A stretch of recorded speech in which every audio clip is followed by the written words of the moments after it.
Elfridi, you have brought a prospect to this club today, and I thank you so very much for your inviting this individual and being with this individual. And Lieutenant Jones, we're so very pleased to have you here today. In fact, actually, the people in the audience are going to hear a story they've heard before, and we're hoping we can keep you around here long enough to hear it a number of times to where you sort of have it in rote memory. And the story has to do with us expressing our pleasure at welcoming you to the Livingston Lions Club. The Livingston Lions Club is part of Lions International. Lions International is by far the largest service organization in the world. And when I say the world, we do encompass the entire world with what we do. We've got 1.3 million individuals, more than 4,500 clubs. We're in over 200 countries and geographical areas around the world. All of these clubs have individuals in there who are trying to make a difference. And we want you, through your membership, to help our club reach out to people in need. Not only here in Polk County, but throughout the world with the rest of the organization. You're becoming part of a distinguished service history that dates back 100 years, where this organization is celebrating its 100th year.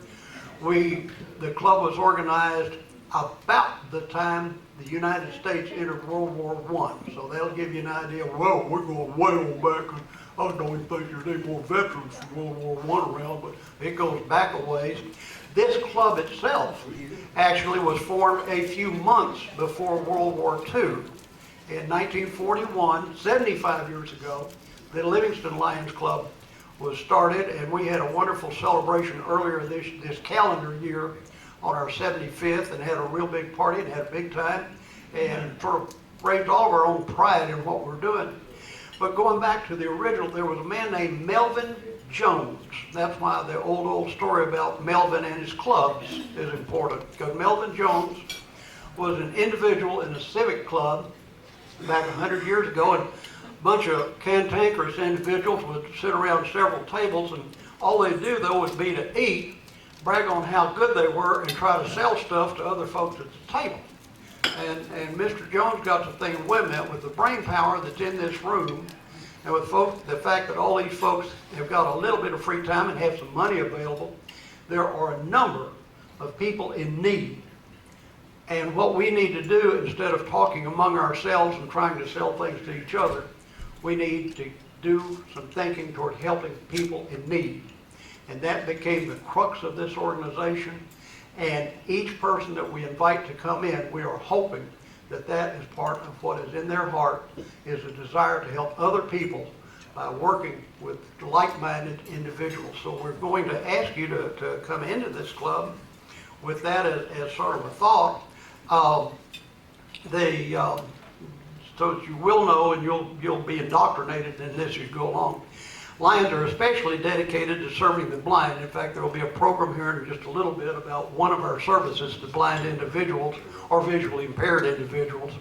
Now, this commitment got started with a lady named Helen Keller that you probably studied back in school. And back in 1925, the Lions were challenged at an international convention to become Knights for the Blind. And the Lions picked up this gauntlet and have run with it ever since. We do all sorts of things in the way of surgery, treatment, eyeglasses for needy children. We do the adult rehabilitation. We are in a number of different fields that you'll learn about as you join us and go along with us and work with us. The Livingston Lions Club, as I mentioned, was chartered 75 years ago, and the club, what you're going to be asked to join in as we go along, is a variety of projects to produce funds to help folks. We've got golf tournaments, broom and mop sales, Christmas tree sales, fish fries, raffles, candy sales, on and on. If it looks like we could make some money and wouldn't be way too hard to work. Well, we try to get involved in it and see if we can't make some money, put it in the pot, and then find a way that we can help other people with it, whether it's sending a handicapped child to summer camp. That's one of our specialties. We really enjoyed that earlier in the summer. But anyway, we do help fund the Cornea Bank. I better mention that real quick, or Elfrida will get mad at me. We also have 2 disaster relief funds with the disasters they've had in Louisiana recently. Lions Club International has got a fund of money. They have got literally $1 billion project, and that again covers the whole world, so they got a lot of places to spend the money. And also, the Lions of Texas have their own foundation. The bottom line is there's a chance for you to hone your leadership and communication and organizational skills, or if I may, in your position with the Sheriff's Department, I'm sure you've got them pretty well honed, or somebody's going to call your hand in. And no, sir, I'm not asking that. Y'all may not ask him about that later either, okay? Anyway, but you can develop some friendships that will last a lifetime here. The officers and members of this club are happy that you have chosen to help us continue the legacy of Lionism by improving the lives of the less fortunate, and to help make this, Polk County, a better place in which to live.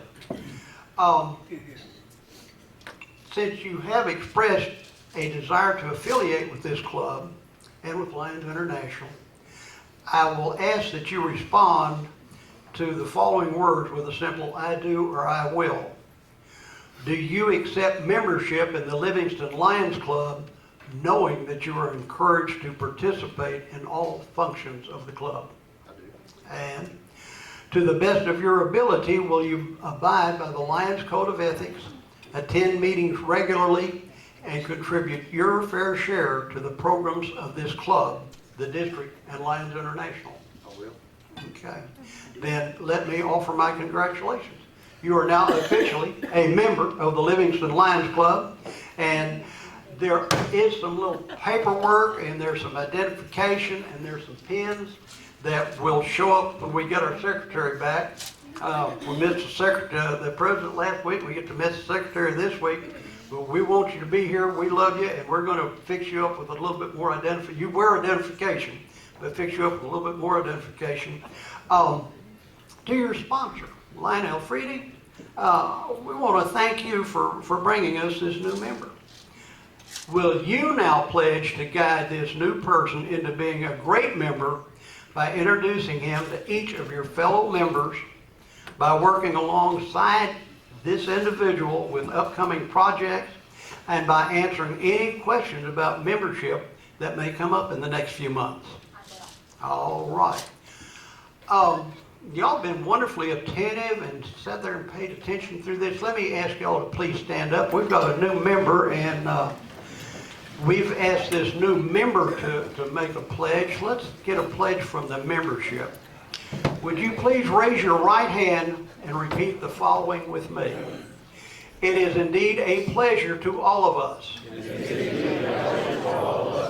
to have you join our ranks in Lionism. Please know you can call on any of us for help. As you join us in making this a better community. All right, thank you very, very much. I think they're going to help you. Now, don't leave yet. Even though we don't have an official pin to put on you. Lieutenant Jones, I need a... All the certificates and we're going to take a picture.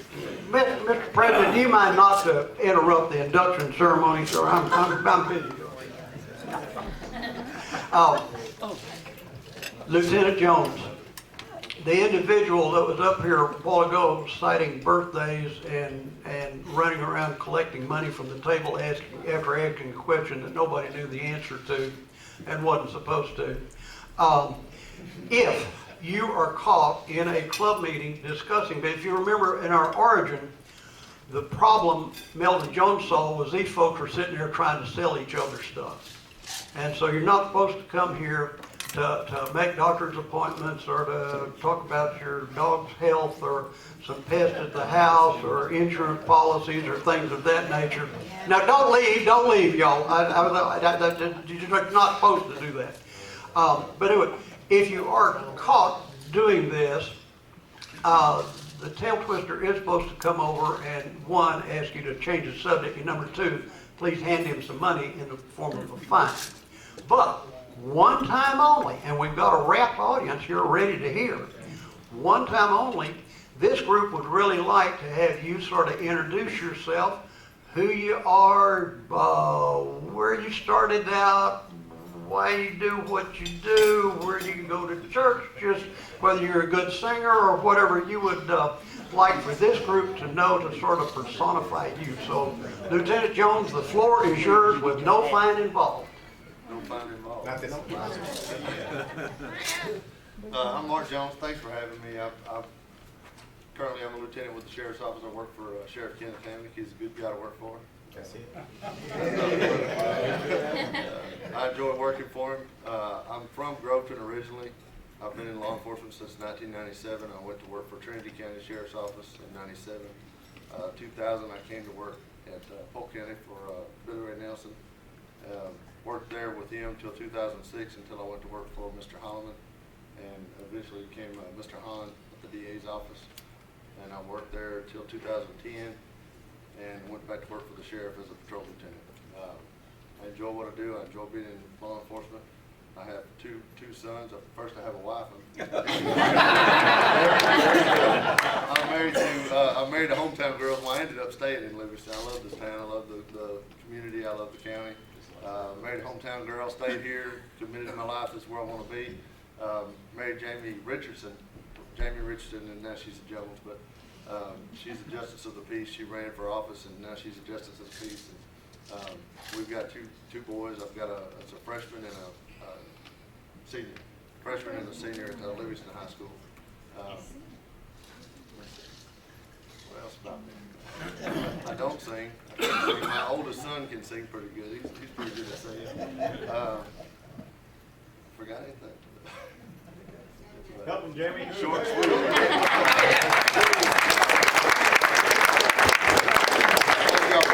Thank you. Very good. Good seeing you.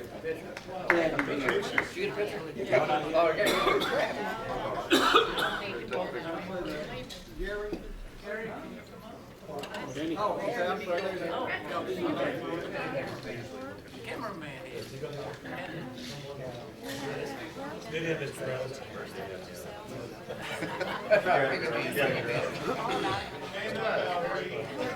All right.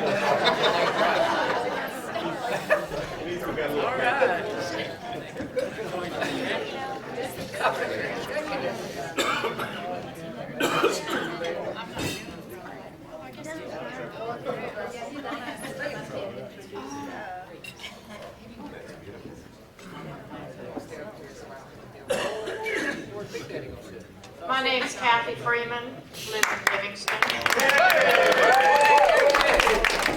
Member of the best club in the whole wide world. Yeah. And today, I'm bringing the best speaker in the whole wide world, Lion Elfrey Zipperin, going to talk to us about Texas iBank.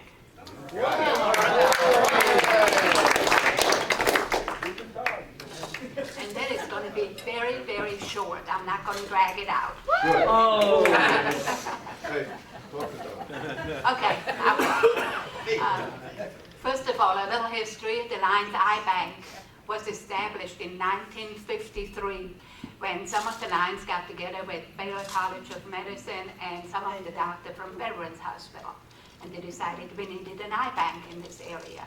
Well, previously in other places, but we didn't have one here in Houston. The iBank is a non-profit organization.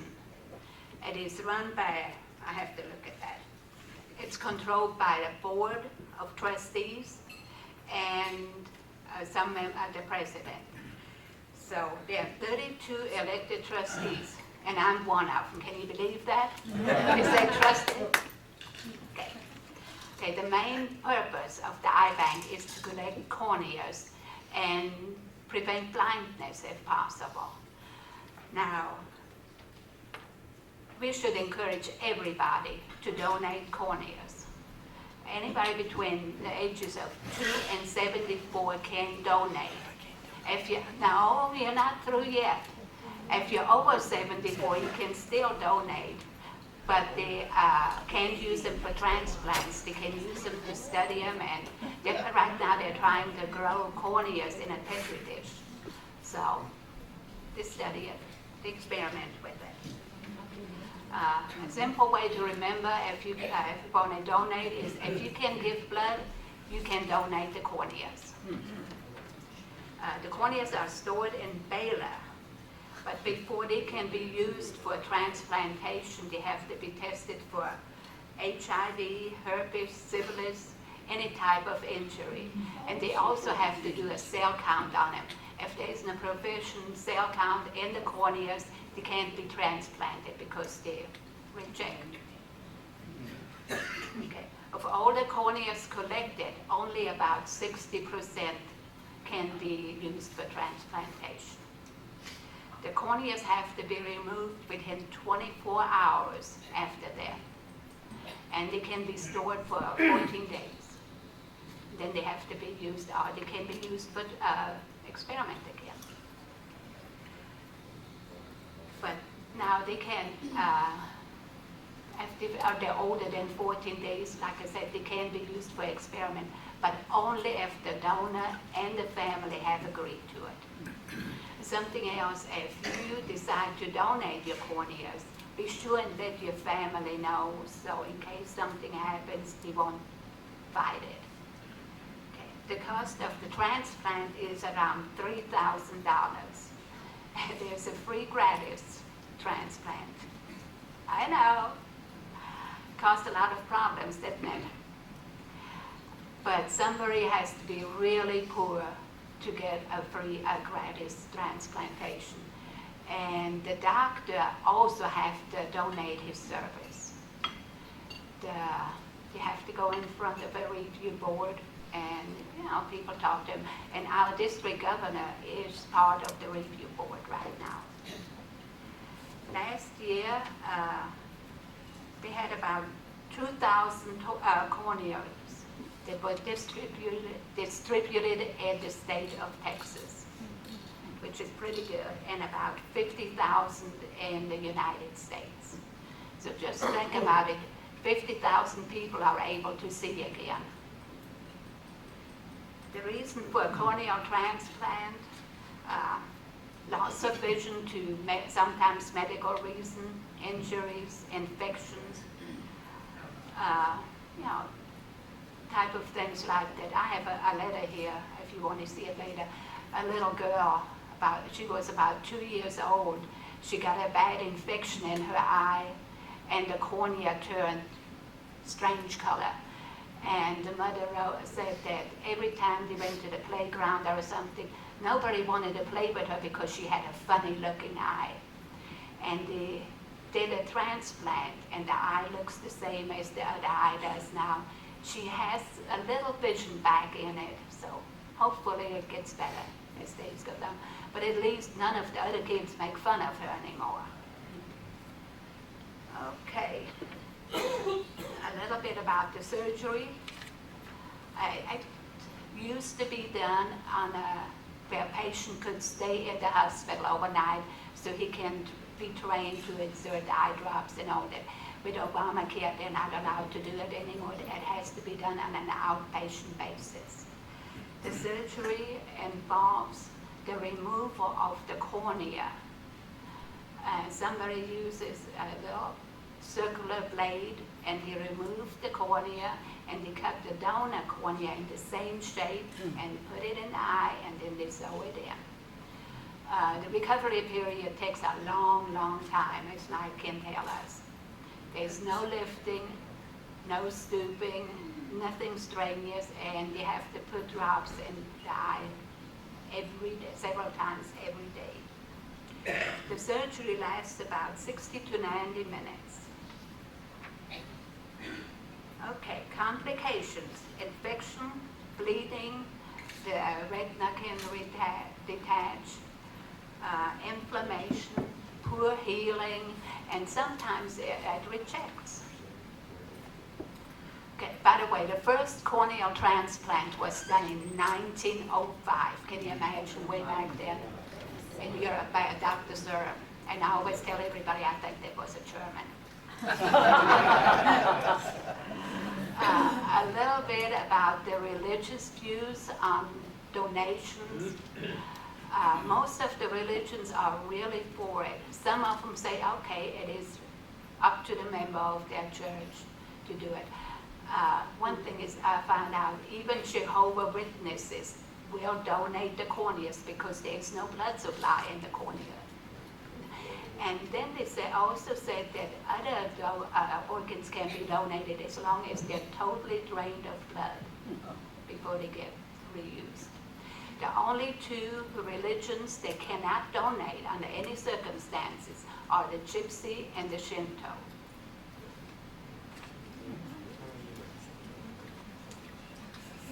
The Shinto, it's a Japanese religion, I think. That's what I was told. Okay, and fundraising, of course. All of that, testing the corneas and storing them and doing the occasional free transplants costs money. So we have lots of fundraisers. One of them is the White Cane, and the eye bank provides all the supplies that are needed for a White Cane.